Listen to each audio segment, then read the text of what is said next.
Moscú, septiembre de 1991. La Gran Imperia agonizaba en las calles de Moscú. El edificio de la KGB, en Lubianka, parecía un barco hundiéndose lentamente, mientras las ratas escapaban en todas direcciones. Todavía había hombres con uniforme caminando por los pasillos, pero todos sabían que el final estaba cerca. Mikhail Sokolov llevaba 23 años trabajando como archivista en la primera dirección principal. Había visto muchas cosas, demasiadas cosas. Pero lo que sucedió aquella noche de septiembre cambiaría su vida para siempre. Era el 22 de septiembre, las 3 de la madrugada.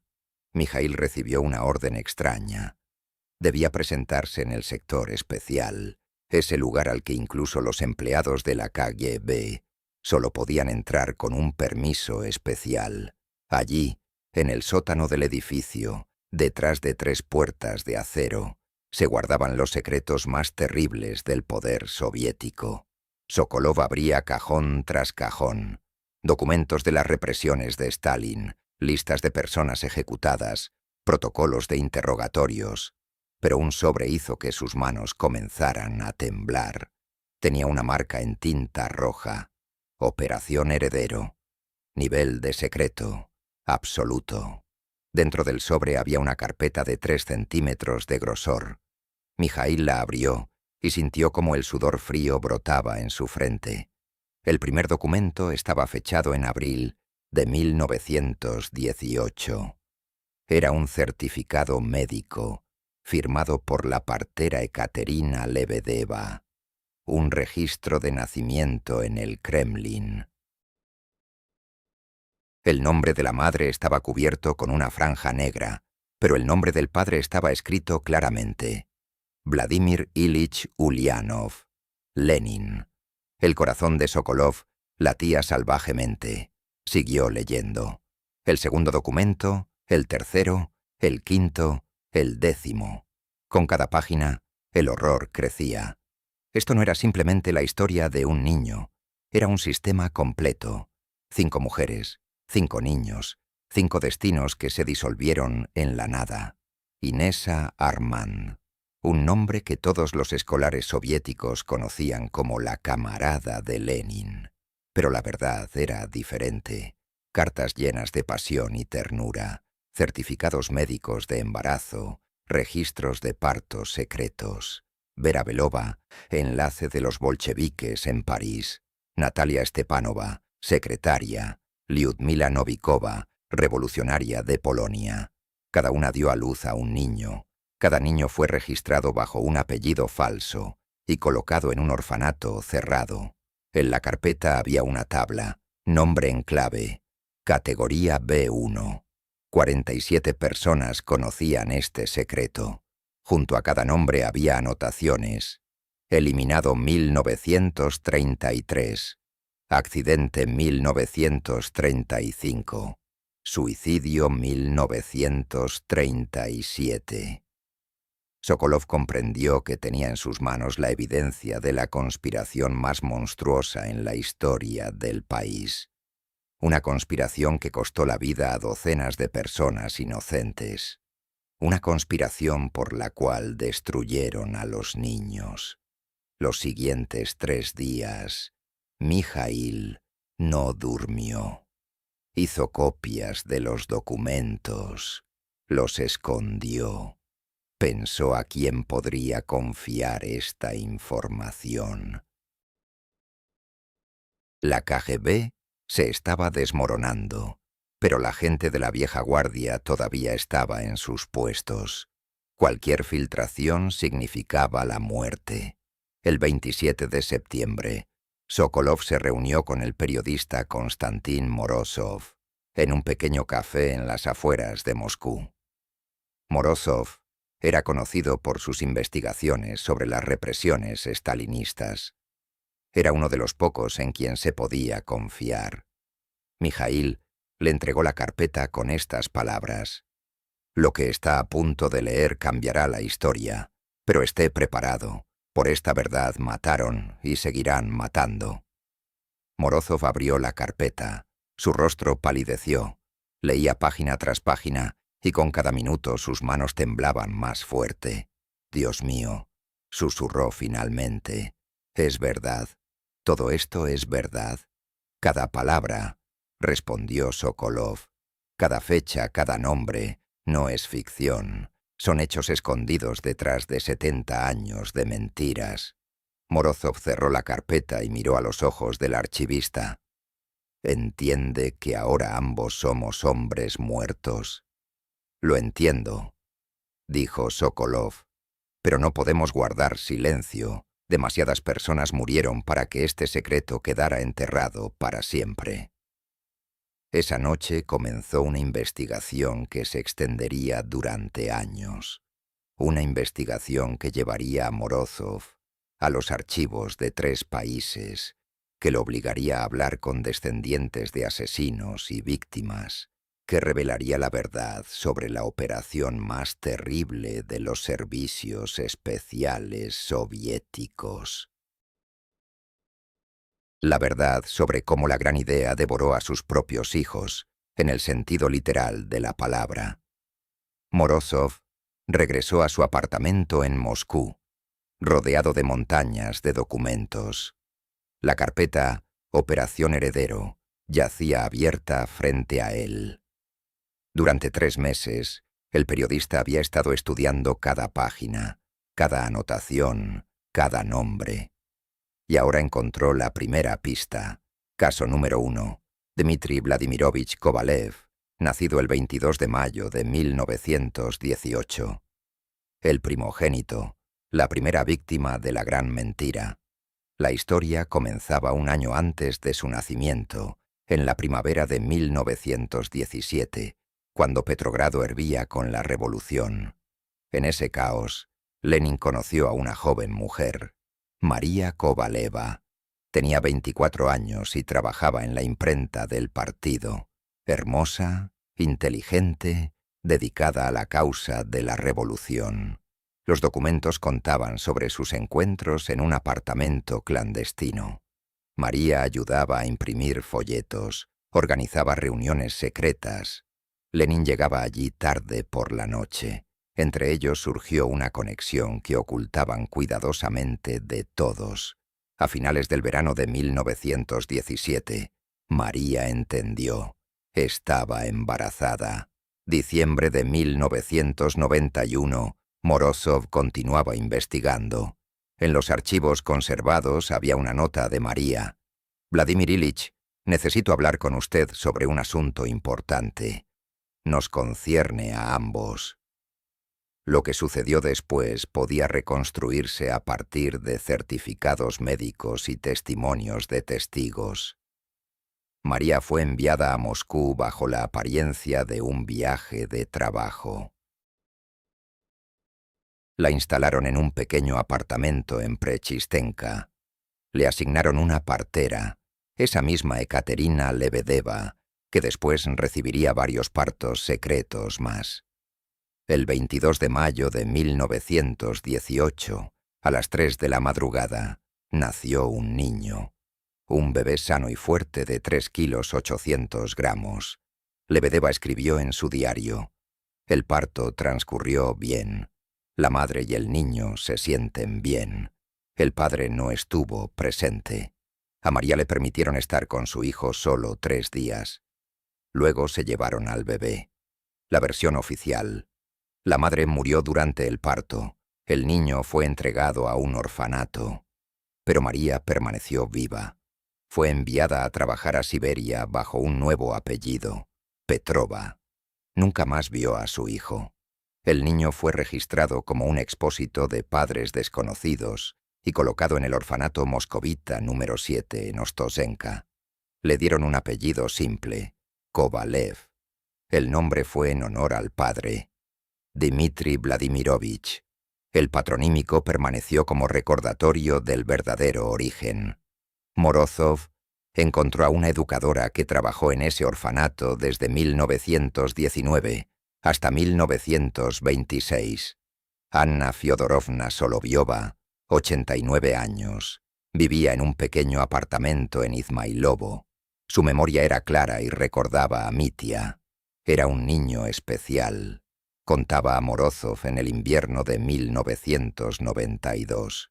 Inteligente, tranquilo, con enormes ojos grises.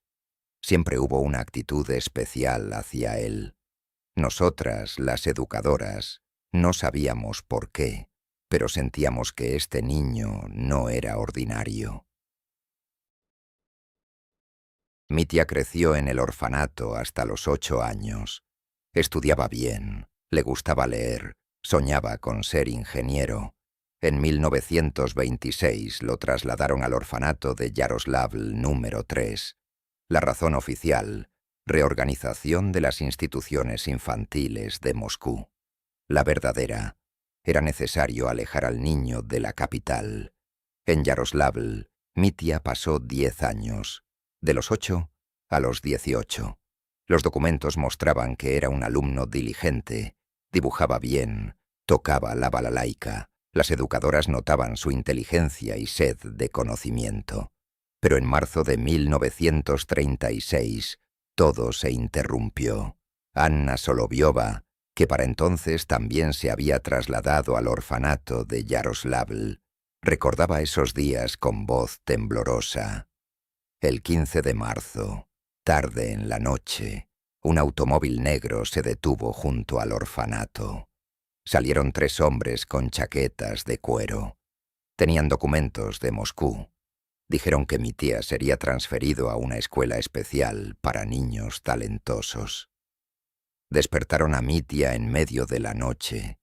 Le dieron 10 minutos para prepararse. El chico estaba confundido, pero le dijeron que era un gran honor. Ana Fyodorovna lo ayudó a empacar sus cosas: algunas camisas, pantalones, libros de texto, su libro favorito sobre viajes. Lo abracé para despedirme. Lloraba la anciana educadora. Mitya era un joven alto y delgado de 18 años. Me sonrió y dijo: «Ana Fyodorovna, volveré y le contaré sobre la nueva escuela». Pero nunca regresó. Morozov realizó una investigación. Ninguna escuela especial para niños talentosos existía en Moscú en 1936. No había documentos sobre el traslado de Kovalev en ningún lugar. El niño simplemente desapareció. En los archivos de la KGB, el periodista encontró un criptograma del 17 de marzo de 1936. Objeto bajo número de código B1-C1 liquidado según el plan. No hay testigos, documentos destruidos. Un joven de 18 años que soñaba con ser ingeniero, que amaba leer y dibujar, que no sabía nada sobre su verdadero origen, dejó de existir en una noche. Lo único que quedó de Dmitri Vladimirovich Kovalev fue una fotografía del orfanato de 1935. Una foto grupal de los pupilos. En la tercera fila está parado un adolescente alto con rostro serio y grandes ojos grises. Ojos sorprendentemente parecidos a los ojos del hombre, cuyo retrato colgaba en cada institución soviética. Noviembre de 1992. Ginebra Morozov estaba frente al edificio de un antiguo banco suizo en la calle Korrateri. En sus manos tenía una carta encontrada en los archivos de Moscú. El testamento de cierto señor Fischer, fallecido en 1923. Fischer había sido persona de confianza de Inesa Armand, y después de su repentina muerte recibió la llave de una caja de seguridad bancaria, con la orden de abrirla solo después de la caída del poder soviético. Habían pasado 72 años. El director del banco, el anciano señor Müller, condujo a Morozov al almacén del sótano. Bóvedas macizas, olor a papel viejo y metal, caja número 317. La llave giró con un chirrido. Dentro había un portafolio de cuero. Morozov lo abrió con manos temblorosas. Ante él había una pila de cartas atadas con una cinta descolorida. La letra era reconocible de inmediato. Esta letra se había impreso en millones de libros de texto, en carteles, en documentos. La letra de Lenin. La primera carta estaba fechada en marzo de 1913. Ginebra. Querida Inesa, no puedo ocultar más mis sentimientos.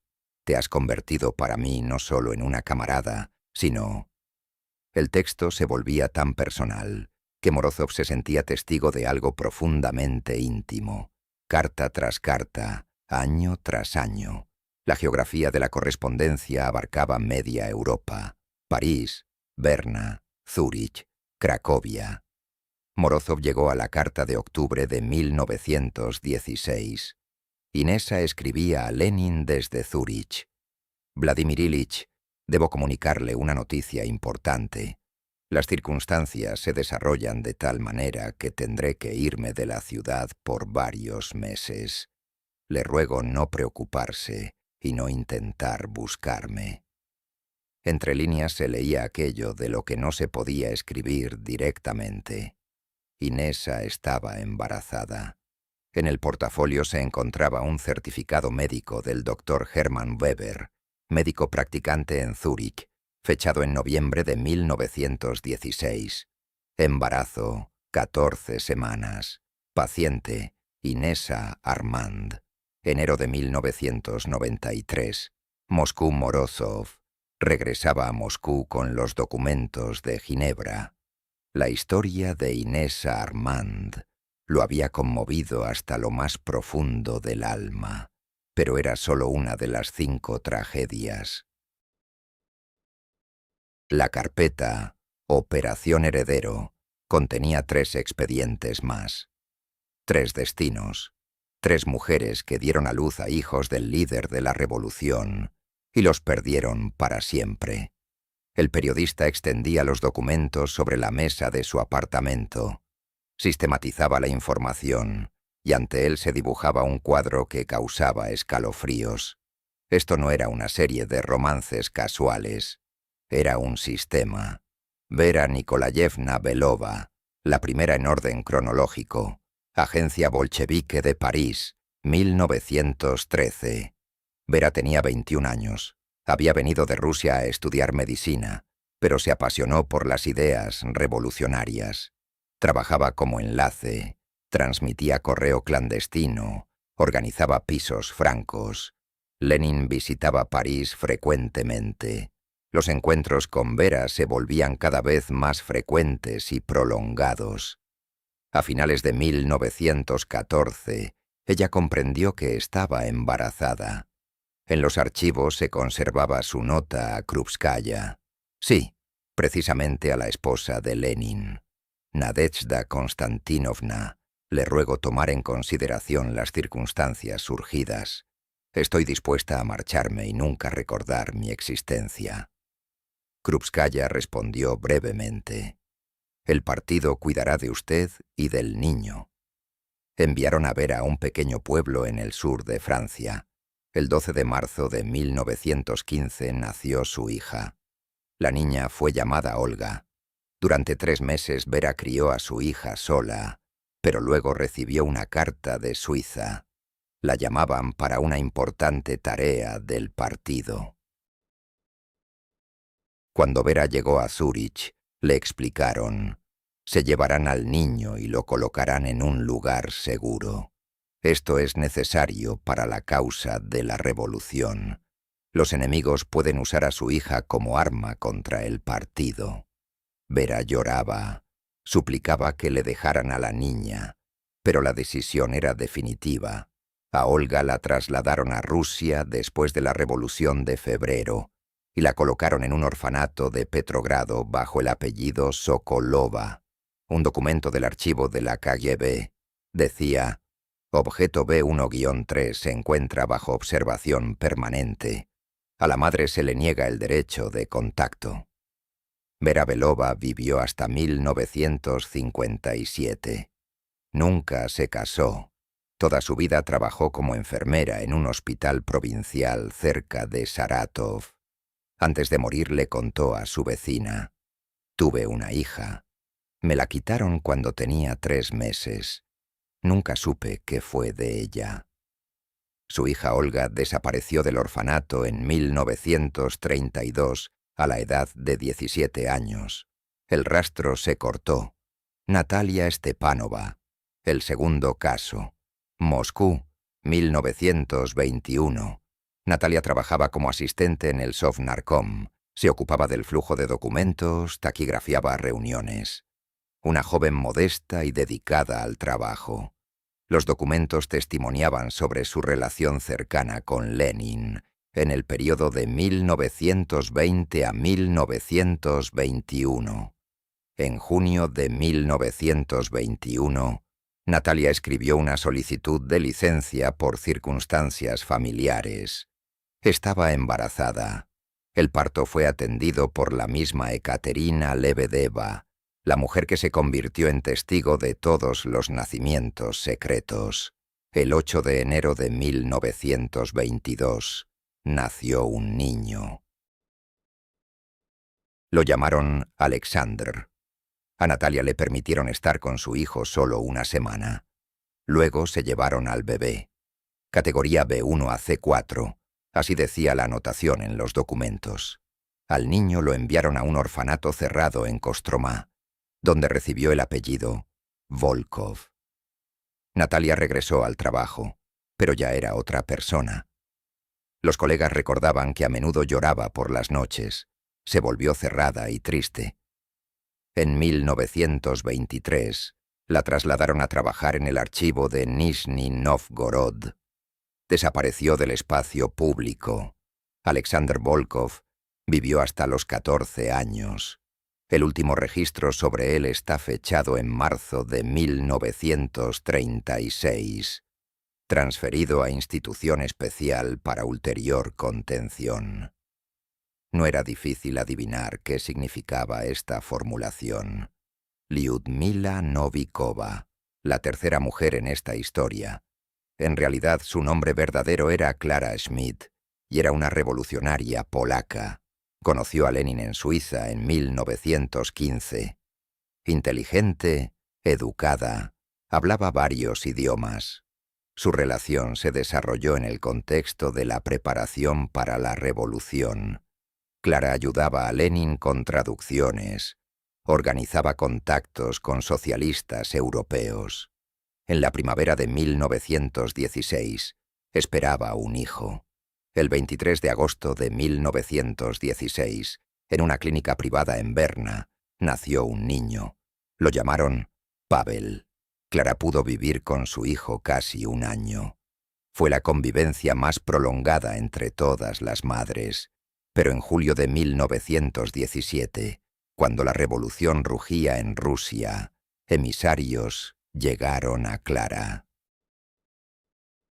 Explicaron que era necesario trasladar al niño a un lugar seguro. Los enemigos de la revolución pueden secuestrar a su hijo y usarlo contra el partido. Se llevaron a Pavel. Clara se resistió, pero estaba impotente. Al niño lo llevaron a Moscú y lo colocaron en un orfanato especial cerca de Tver. Apellido: Orlov. Documento: categoría B 1-5. Régimen especial de contención. Clara regresó a Polonia después de la guerra. Escribió memorias, pero no se atrevió a publicarlas en vida. El manuscrito se guardó en el archivo familiar y fue descubierto por su nieta solo en 1989. En las memorias había un capítulo, Mi hijo perdido, donde Clara describía todo el dolor de la separación. Pavel Orlov desapareció del orfanato en 1935. Tenía 19 años. Último registro. Dirigido para continuar educación en institución educativa cerrada. Nadie volvió a saber nada de él. Morozov reunía la información. 5 mujeres, 5 niños. Todos los niños fueron colocados en un sistema de instituciones cerradas bajo la designación de código categoría B1. Todos desaparecieron en el periodo de 1932 a 1936, en pleno apogeo de las transformaciones estalinistas. Esto no fue casualidad. Fue una operación planificada para borrar testigos incómodos de la historia.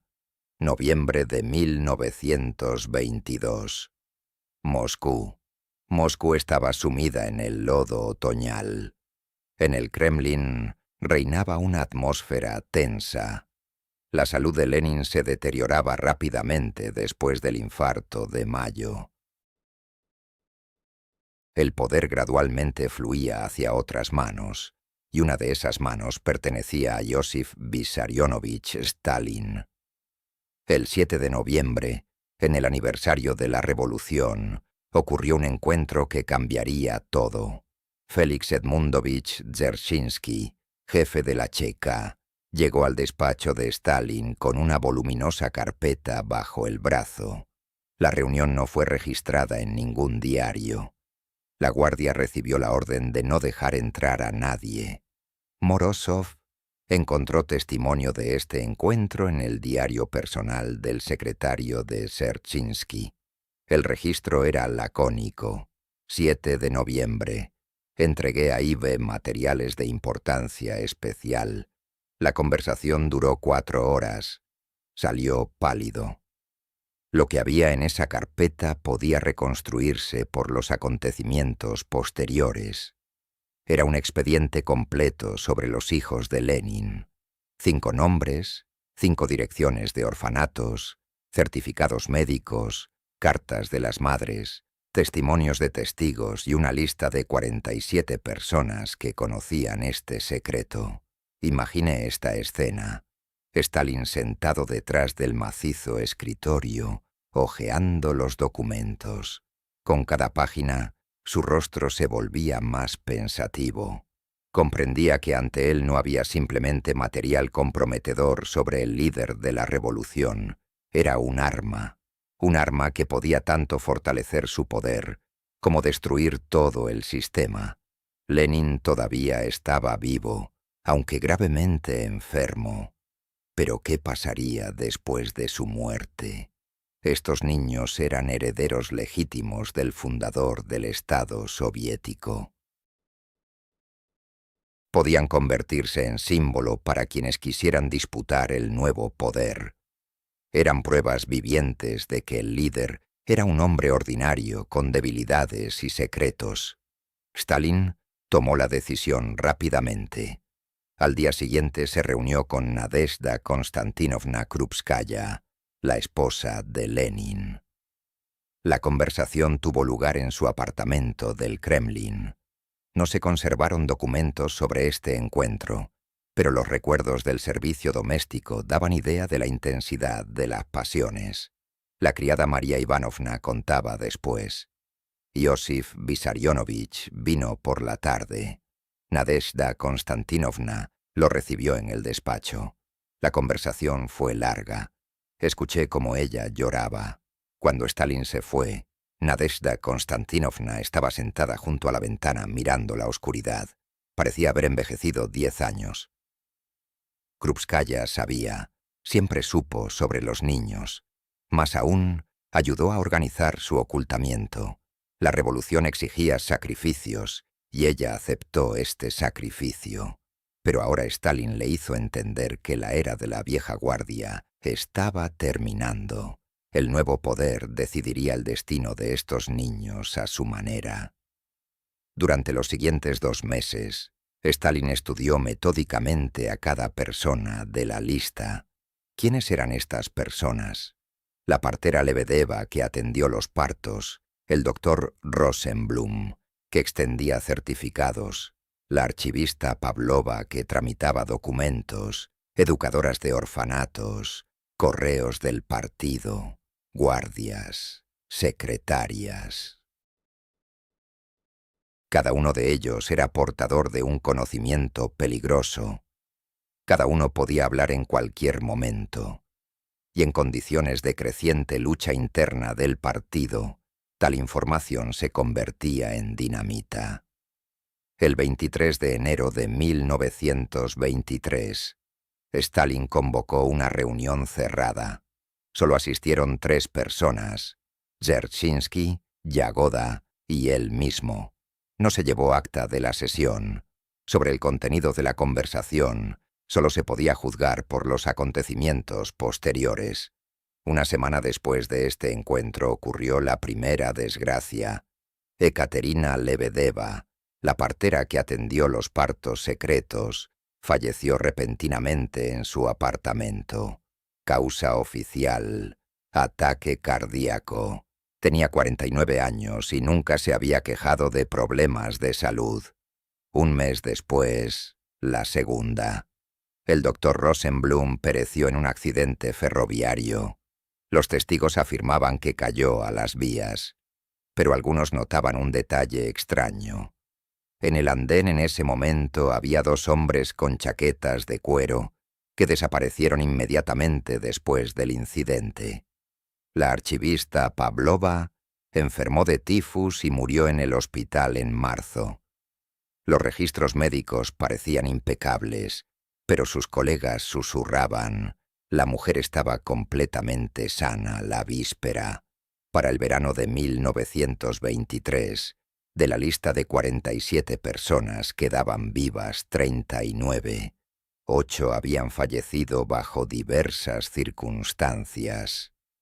Las versiones oficiales eran impecables: enfermedades, accidentes, suicidios. Pero quienes conocían la verdad comprendían que había comenzado un proceso sistemático.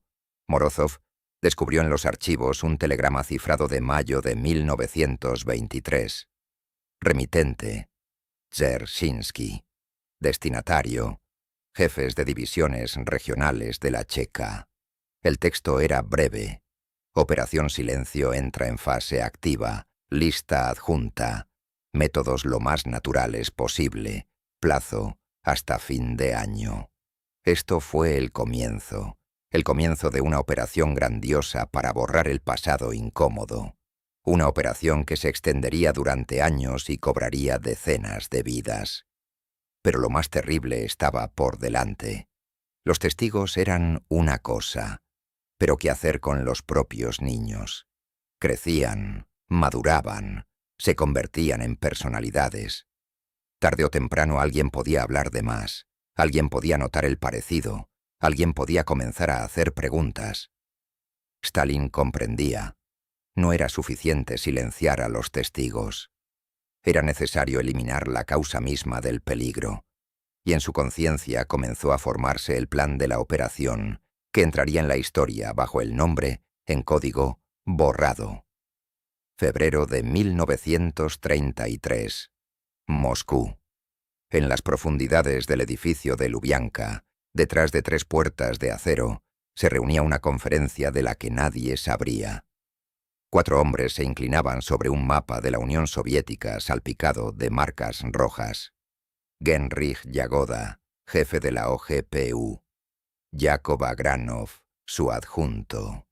Mikhail Frinovsky, jefe del Departamento Especial. Leonid Zakovsky, director de la Administración de Moscú. Los 4 comprendían que debían cumplir una tarea de la que no se podía hablar en voz alta, ni siquiera entre estas paredes. Sobre la mesa frente a ellos había 5 carpetas, 5 fotografías infantiles, 5 direcciones por todo el país. Dmitry Kovalev, 18 años, Yaroslavl. Bárbara Schmidt, 17 años, Moscú. Olga Sokolova, 18 años, Saratov. Alexander Volkov, 11 años, Kostromá. Pavel Orlov, 17 años, Tver. Morozov encontró en los archivos desclasificados el protocolo de esta reunión. El documento estaba parcialmente destruido, pero los fragmentos conservados daban idea de la magnitud de la operación. Tarea número 1. Confidencialidad total.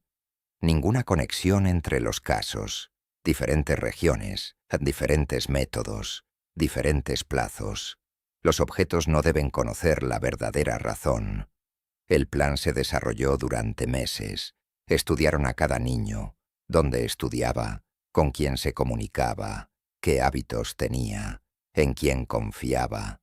Se creaban leyendas para la extracción, traslado a institución educativa especial, ayuda médica urgente, circunstancias familiares, tarea del Estado.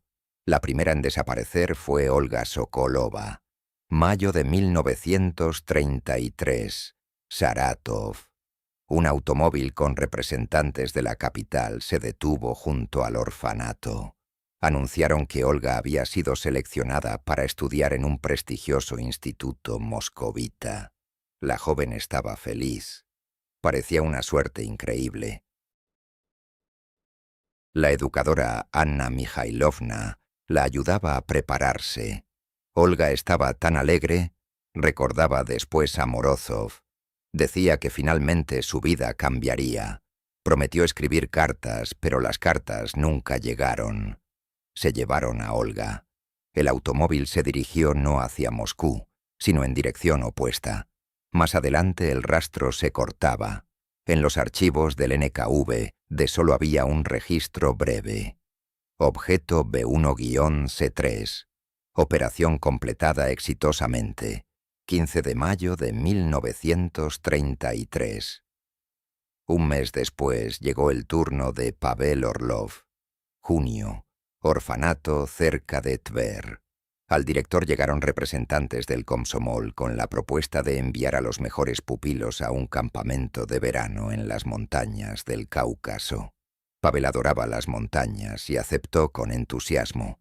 Un grupo de 12 niños partió de viaje. 11 regresaron a finales del verano.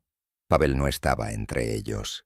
La explicación oficial: el niño se rezagó del grupo durante una excursión y se perdió. Las búsquedas no dieron resultado. Pero uno de los participantes de aquel viaje, Iván Petrov, ya en edad avanzada, contó a Morozov un detalle extraño. A Pavel se lo llevaron del campamento en la primera semana. Llegaron unas personas.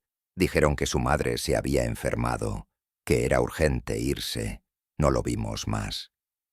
En otoño del mismo año, desapareció Barbara Schmidt, del orfanato de Moscú. Septiembre de 1933. Llegaron con la noticia de que habían encontrado parientes lejanos en Leningrado, dispuestos a adoptarla. Para una joven de 17 años que había vivido toda su vida en un orfanato, esto era un sueño. La vieron por última vez en la estación.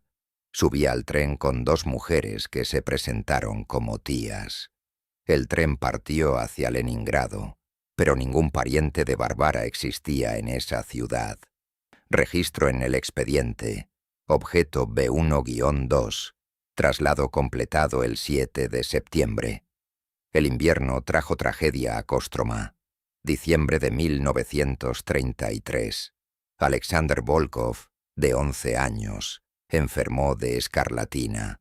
Lo colocaron en la enfermería del orfanato. La enfermedad transcurría grave. 2 semanas después, el director comunicó a los pupilos la triste noticia: Sasha no sobrevivió. El funeral se realizó a puerta cerrada. En el cementerio instalaron una modesta cruz de madera. Pero en los archivos Morozov descubrió la historia clínica del niño. El último registro estaba fechado el 10 de diciembre y en él indicaba: estado estabilizado, temperatura normalizada. Y la fecha oficial de muerte era el 12 de diciembre. El caso más prolongado fue el de Dmitry Kovalev. Marzo de 1936, Yaroslavl. Tenía 18 años. Un joven adulto con quien era más difícil trabajar. La operación requería especial minuciosidad. Utilizaron la leyenda sobre una escuela prestigiosa para niños talentosos. Dmitry creía que le esperaba un futuro brillante. El 15 de marzo lo sacaron del orfanato. Nadie volvió a verlo. En el archivo, el último registro. Objeto B 1-C1. Etapa final. 17 de marzo de 1936. Para la primavera de 1936, la operación Borrado estaba completada. Los 5 hijos de Lenin habían desaparecido de todos los documentos. Cada desaparición tenía una explicación verosímil. La documentación era impecable. No quedaron testigos. Morozov estaba sentado en su apartamento con todos los materiales extendidos ante él. Fotografías de niños sonrientes, últimos registros de educadores, certificados oficiales sobre traslados y muertes. Y comprendía que ante él no había simplemente una historia sobre 5 adolescentes desaparecidos. Era testimonio de cómo la máquina estatal borraba metódicamente hechos incómodos de la historia. Los borraba junto con personas vivas que eran esos hechos. Mayo de 1948. Zúrich, Suiza. La guerra había terminado hacía 3 años, pero el mundo no se había calmado. Comenzaba una nueva era, la Guerra Fría, y en esta guerra cualquier información se convertía en arma. Un oficial de la inteligencia suiza, Hans Müller, estudiaba un caso extraño. Se le había acercado un anciano caballero que afirmaba conocer un secreto de significado mundial. El señor se presentó como Hermann Fischer, ese mismo amigo de confianza de Inés Armand, que guardaba la caja de seguridad bancaria con documentos. Fischer estaba viejo y enfermo. Comprendía que quedaba poco tiempo y decidió transmitir la información a quienes pudieran utilizarla. Hay personas, decía a Müller, descendientes de Lenin que viven en Europa, aquellos a quienes el poder soviético no pudo alcanzar. No conocen su origen, pero yo sé dónde están. Müller transmitió la información a instancias superiores, mucho más superiores, y pronto la CIA se involucró en el caso. En junio de 1949, en Langley, cuartel general de la inteligencia estadounidense, se creó un grupo especial bajo el nombre en código Línea Escarlata. Tarea: encontrar a todos los descendientes occidentales de Lenin y usar su existencia en la guerra informativa contra la URSS. Como director fue nombrado el agente experimentado James Collins. Recibió acceso a todos los documentos del archivo suizo y comenzó una búsqueda global. El primero en ser descubierto fue Pavel Schmidt. Zúrich, 33 años. Trabajaba como profesor de música. Había nacido en Berna en 1916. Su madre, Clara Schmidt, revolucionaria polaca. El propio Pavel no sabía nada sobre su padre. La madre guardó silencio toda su vida. Solo antes de morir, insinuó sobre un gran secreto. Los agentes de la CIA establecieron contacto con cuidado. Propusieron realizar una investigación genética. En 1951, las tecnologías todavía eran primitivas, pero el análisis del grupo sanguíneo y algunos rasgos hereditarios dieron un resultado sorprendente. Alta probabilidad de parentesco con Vladimir Ulyanov. Pavel quedó conmocionado. Toda su vida se consideró una persona ordinaria, y de repente resultaba ser hijo del fundador del Estado soviético. Los estadounidenses le propusieron cooperación. No le pedimos que espíe, explicaban. Simplemente cuente su historia. La gente debe conocer la verdad. Paralelamente se realizaba la búsqueda en Francia. Ana Larán, 38 años, vivía en las afueras de París. Su madre, Vera Belova, esa misma enlace de los bolcheviques que dio a luz a la hija Olga en 1915. Pero Olga desapareció en la URSS. En cambio, Anna era su hermana menor, nacida ya después del regreso de Vera a Francia. Ana recordaba las historias de su madre sobre la hermana perdida en Rusia. Después de la muerte de Vera, encontró cartas y diarios donde se mencionaba a Lenin. Cuando llegaron representantes de la CIA, ella ya sospechaba sobre el secreto familiar. El tercer descendiente, Sergei Andreyev, emigrante en Estados Unidos. Su abuela, Natalia Stepanova, que trabajaba en el Sovnarkom. Después de la desaparición de su hijo Alexandr, huyó de la URSS en los años 20, cambió de apellido, se estableció en América. Su nieto Sergei nació ya en Estados Unidos y creció como estadounidense. Para 1955, la CIA había reunido expedientes sobre los tres. Los análisis genéticos, aunque imperfectos, indicaban parentesco. Las pruebas documentales eran convincentes y la agencia decidió usar esta información. En 1957 se lanzó la radioemisora Voz del verdadero leninismo. Transmitía a la URSS en idioma ruso. En el aire intervenían Pavel Schmidt y Anna Laran. Contaban sus historias. Hablaban de cómo el poder soviético ocultaba la verdad, cómo desaparecían los hijos del líder, cómo el sistema de mentiras lo penetraba todo. El efecto fue poderoso. Los ciudadanos soviéticos, sintonizados en emisoras occidentales, escuchaban lo increíble. Muchos no creían, pero las dudas quedaban sembradas. La KGB reaccionó inmediatamente.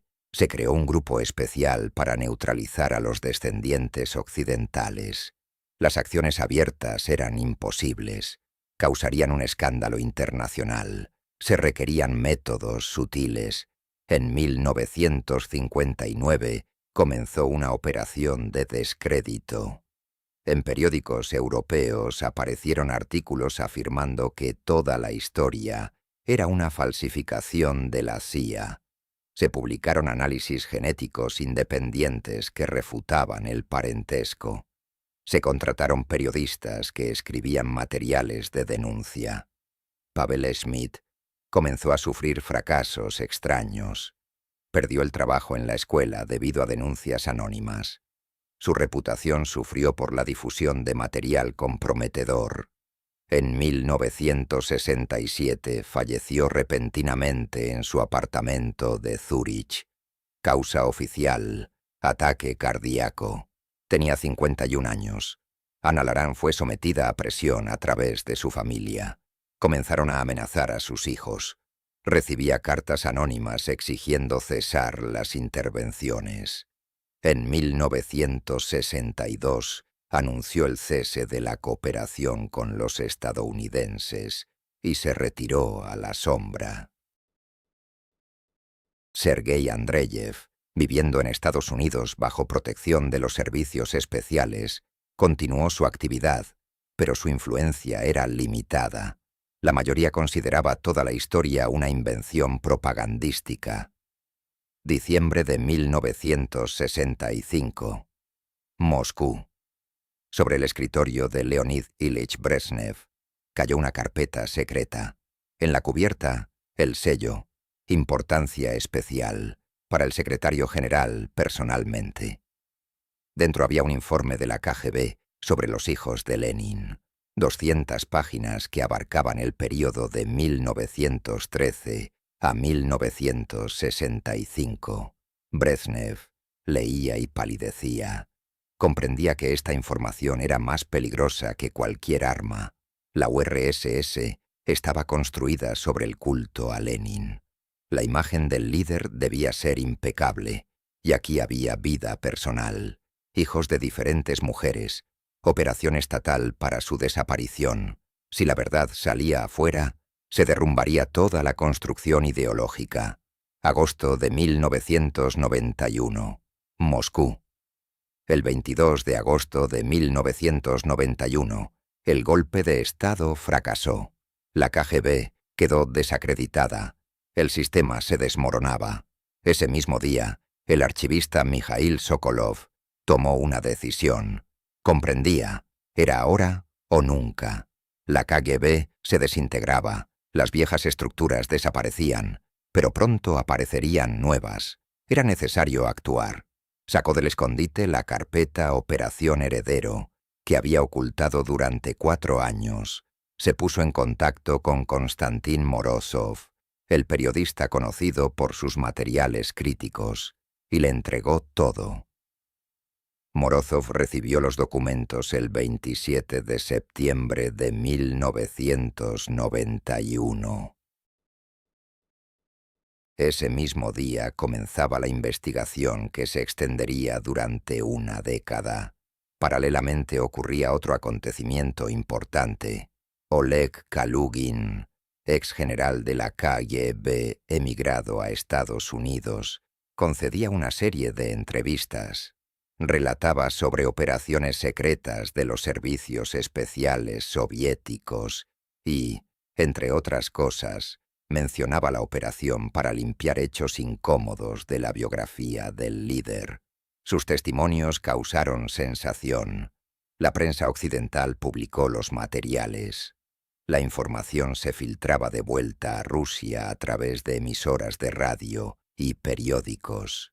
A finales de 1991, el tema de los hijos de Lenin salía de la clandestinidad. Aparecían las primeras publicaciones, programas televisivos, documentales. La sociedad estaba dividida. Unos creían, otros lo consideraban falsificación. Pero el silencio se había roto. Comenzaba un flujo de testimonios. Personas que habían callado durante décadas empezaban a hablar. Ex empleados de archivos, familiares de testigos, descendientes de quienes trabajaron en los orfanatos. Cada testimonio era otra pieza del mosaico. Morozov sistematizaba la información, verificaba los hechos, buscaba confirmaciones documentales y gradualmente se completaba el cuadro completo, una conspiración grandiosa de 70 años de duración. Marzo de 2001. Kostromá. El inicio del nuevo milenio traía nuevas tecnologías. El análisis genético alcanzaba una precisión que era imposible 20 años atrás.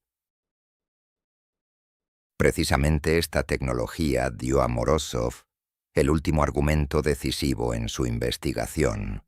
El profesor Pavel Belyayev, genetista destacado de la Universidad de Moscú, realizaba la exhumación de restos de una tumba sin nombre en el viejo cementerio de la ciudad. Los documentos de archivo indicaban: aquí estaba enterrado Alexander Volkov, niño de 11 años fallecido en 1933 de escarlatina. Pero los registros médicos encontrados por Morozov suscitaban dudas sobre la versión oficial. Belyayev extrajo muestras de tejido óseo, realizó análisis de ADN. Los resultados llegaron 3 semanas después. El profesor miraba las cifras y no podía creerlo. La coincidencia con el material genético de Vladimir Ilich Lenin era del 99,6%. Era prueba prácticamente absoluta de parentesco directo, pero un análisis no era suficiente. Se necesitaban confirmaciones independientes. Belyayev envió muestras a 3 laboratorios, en Suiza, Estados Unidos y Alemania. Los 3 devolvieron resultados idénticos. Ya no había dudas. En la tumba de Kostromá descansaba un hijo de Lenin. Paralelamente, otro grupo de investigadores trabajaba con descendientes vivos. Sergei Andreyev, nieto de Natalia Stepanova que vivía en América, aceptó someterse a pruebas genéticas. El análisis mostró presencia de marcadores genéticos característicos de la familia Ulyanov. Probabilidad de parentesco, 97%. En Francia se sometió a pruebas Anna Laran. Resultado análogo. La genética no engañaba. Realmente era descendiente del fundador del Estado soviético. El año 2003 trajo una nueva dimensión de pruebas. Instituto Tecnológico de Massachusetts. Laboratorio de Análisis Computacional de Imágenes. El profesor David Chen, Desarrollaba un programa para comparar características faciales en fotografías históricas. Morozov le proporcionó imágenes de los niños desaparecidos de los orfanatos y retratos de Lenin.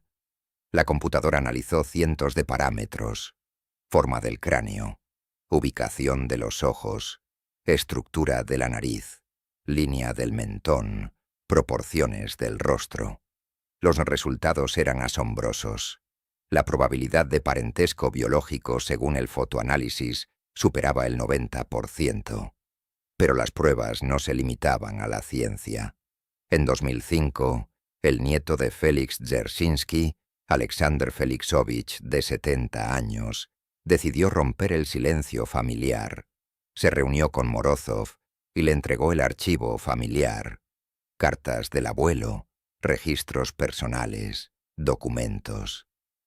Mi abuelo nunca habló de esto abiertamente, contaba Alexander, pero en los últimos años de vida llevaba un diario.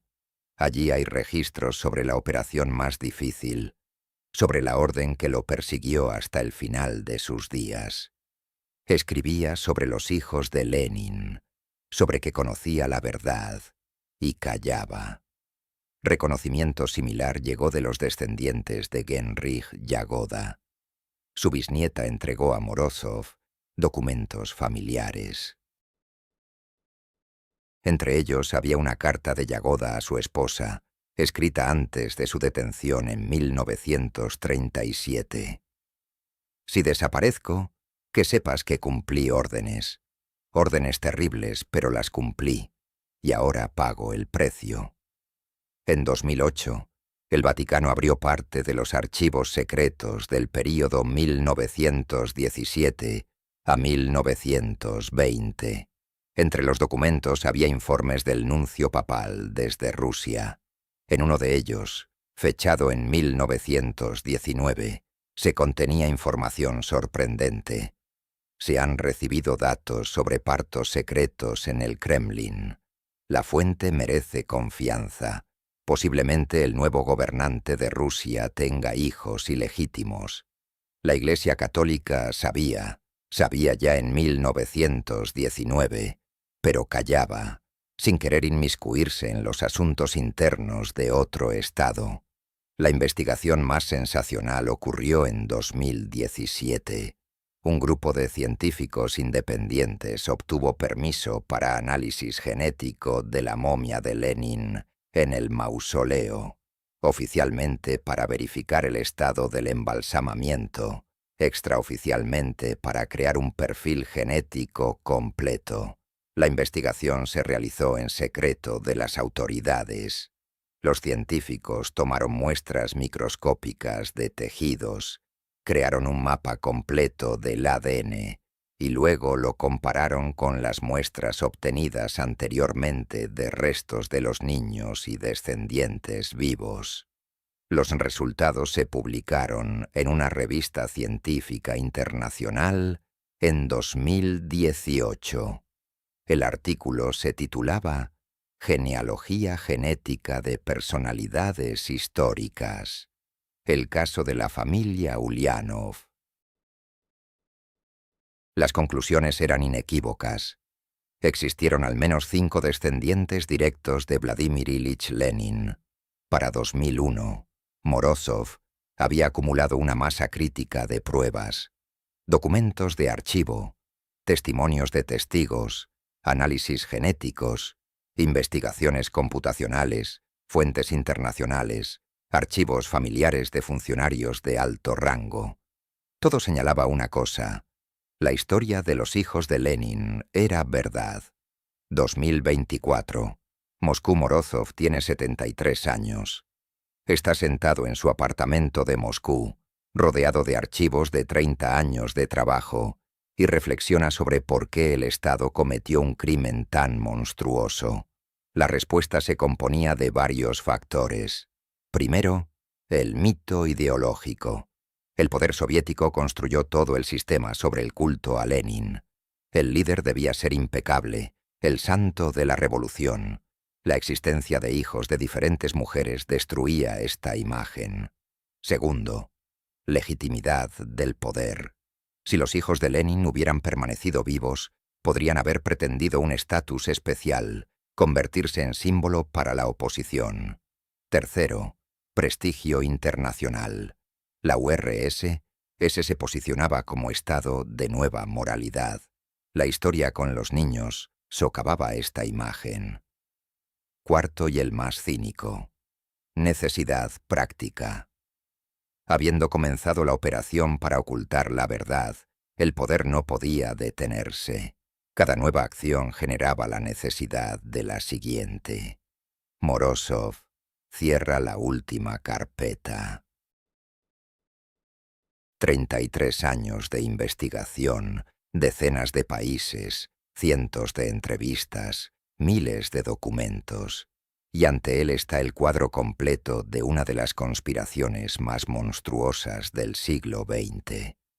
5 niños borrados de la historia, 5 madres privadas de hijos, 47 testigos forzados a callar, decenas de personas desaparecidas bajo circunstancias misteriosas, toda una industria de falsificación de documentos, operación de años para reescribir la historia. Y todo esto para preservar un mito, el mito del líder impecable y el sistema infalible. La historia de los hijos de Lenin es una historia sobre cómo el poder se protege a cualquier precio. Es un recordatorio de que la mentira estatal puede sobrevivir generaciones. Es una advertencia de que la verdad puede ser enterrada, pero nunca muere definitivamente. Y mientras se conserven documentos, vivan testigos y trabajen científicos, la verdad encontrará camino hacia la luz. Tarde o temprano, a través de décadas, a través de siglos, pero inevitablemente lo encontrará.